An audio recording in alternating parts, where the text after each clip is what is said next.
Kızım бактылуу болsun десеңиз, үйгө азыраак телефон кылыңыз.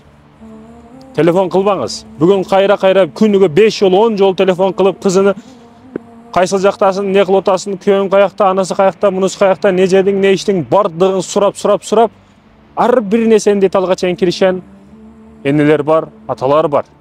Бул мүмкүн эмес. Кызым бактылуу болсун.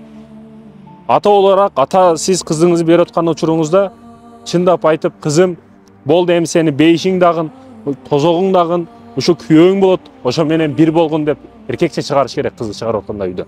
Анан бирдеке болсо келе бер, кызым, кыйналып калсаң келе бер, андай мындай кыл деп жеңил эмес бул турмуш. Турмушту жеңил карабаш керек. Бүгүн көп ата-энелер ушул кирише бергендигин айынан көп үй бүлөлөр ажырашып атат да.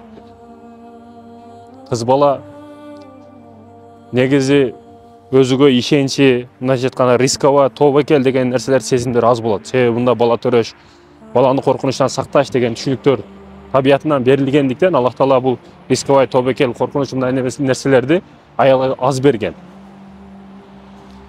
Аз бергендигине байланыштуу аялдар да көп учурда башкага таянгысы келет. Энесиге чалып, атасыга чалып, жок.